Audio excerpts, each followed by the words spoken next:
J-3, faut-il aller voter? Et à tous les J-3, il faut aller voter. Tous les bien-pensants vous disent votez, votez, votez. Ce sera un devoir citoyen. Vous êtes, si vous ne votez pas, un sous-citoyen.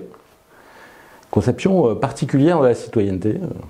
Des tas de personnes interviennent dans la cité, c'est ça la citoyenneté. Et des personnes étrangères aident leurs voisins, créent de la richesse sociale sans avoir ce droit de vote. Alors pourquoi? Pour faire barrage au Front National. Stupidité annonnée par ceux qui n'ont rien d'autre à dire depuis 30 ans. Un primo, juste en aparté, l'élection où les gens votent le plus, l'élection présidentielle, n'empêche pas le Front National de faire de très bons scores. Vous avez des pays où le droit de vote est obligatoire, et il ne me semble pas que dans ces pays, l'extrême droite soit absente.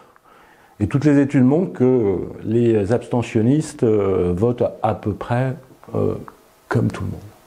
Faut-il aller voter?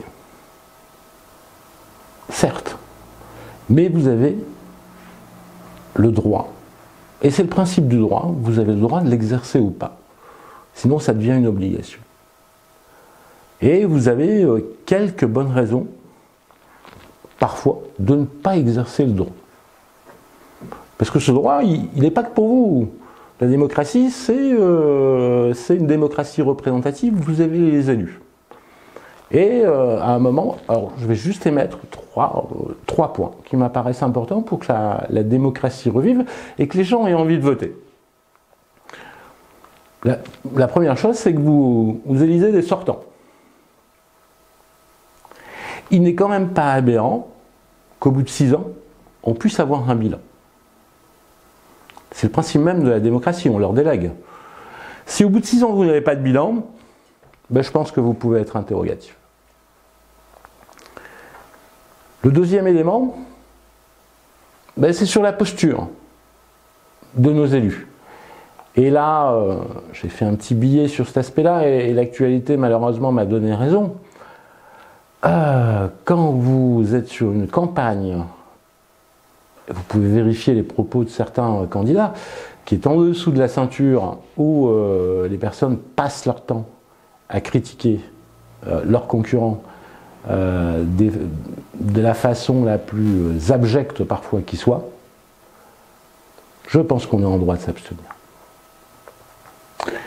Et le troisième élément, qui m'apparaît le plus important, et là, vous regardez les programmes, ce sont les menteurs ou les vendeurs de rêves.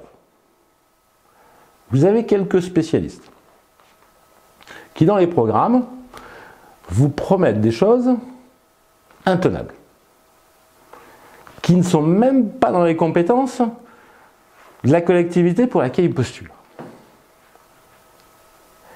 Et donc, quand vous avez ces trois éléments, ben, le manque de transparence, une posture qui rabaisse la politique, et finalement le manque d'honnêteté. Alors même si je ne souhaite pas, vous avez le droit, et vous n'en êtes pas moins citoyen, de montrer votre désapprobation de ce système. Donc dimanche, votez, mais retenez ces trois critères. Votez bien.